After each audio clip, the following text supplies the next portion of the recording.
बिंडोकेस बिंडोक त्यातलं कळत नाही ना, त्यात काय बोलायचं नाही. एक मिनिट.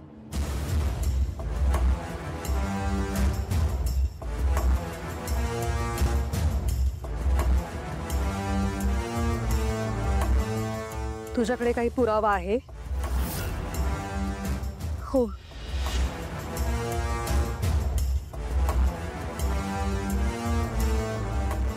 असेल तर आत्ताच्या आत्ता सादर कर. जर का तू चुकून माकून काही ऐकलं असेल तर ते सुद्धा सांग.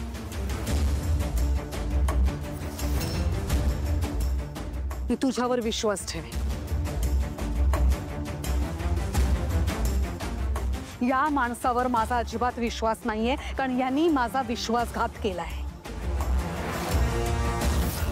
आणि त्याच्यावरती मी पुन्हा एकदा विश्वास ठेवणार नाही. बोल.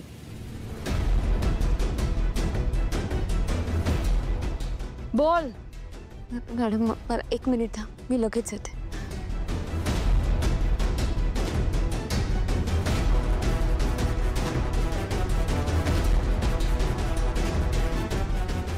हे घ्या.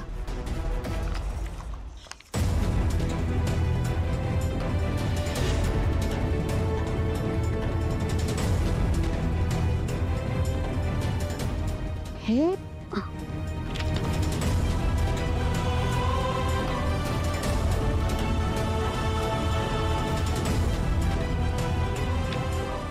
अरे हे तर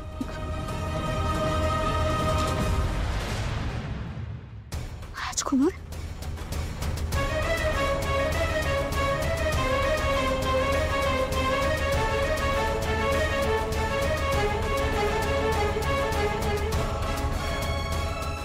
आई हे घराचे आणि फॅक्टरीचे डॉक्युमेंट्स आहेत. ओरिजिनल पेपर आहे.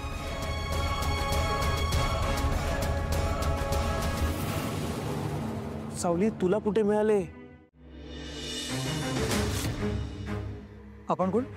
सारंग मेहेंदळेंची बायको आणि मेहेंदळेंची सून सावली सारंग मेहेंदळे. का घाबरलात तुम्ही?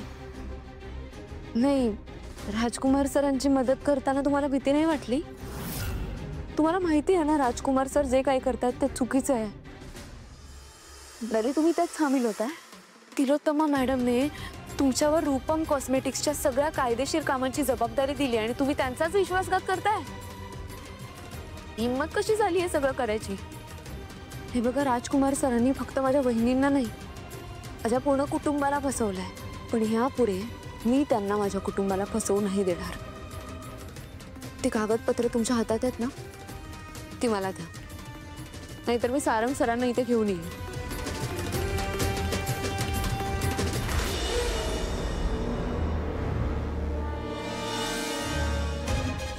आई, यावर असं लिहिलंय की तू आणि बाबा सगळी प्रॉपर्टी राजकुमार दादाच्या नावावर करतायत.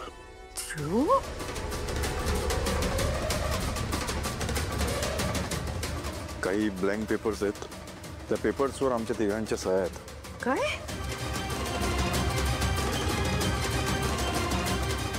काय करायचं होतं दादा तुला? सगळी प्रॉपर्टी तुझ्या नावावर करायची होती का?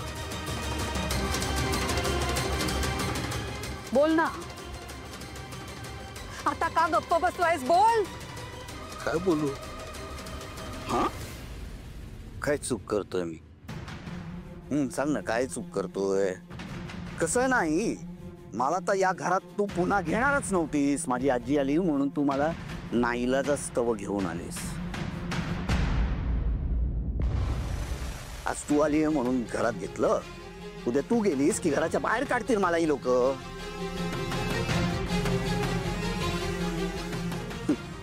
मला कुठली सिक्युरिटी नको का? काय चूक होती माझी?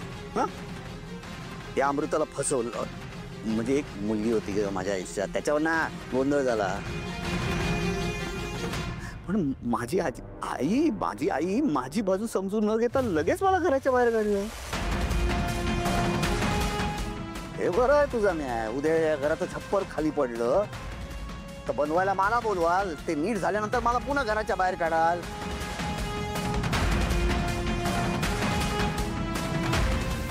काय ग आई, त्या दिवशी आलो होतो ना मी तुझी माफी मागायला, त्यावेळेस काय म्हणालीस? मनापासून पश्चाताप कर, तर तू मला माफ करशील. सावली,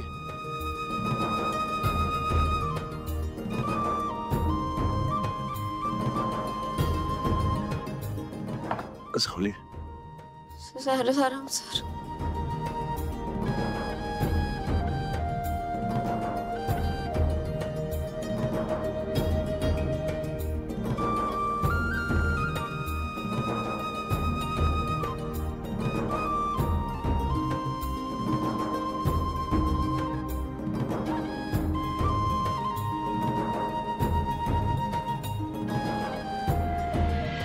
उपास सोडून घ्या दोघंही. आणि जर का काही गरज भासली, आणखीन त्रास झाला तर डॉक्टरांना बोलवून घेऊया आपण. तू बघ जरा त्यांच्याकडे. अरे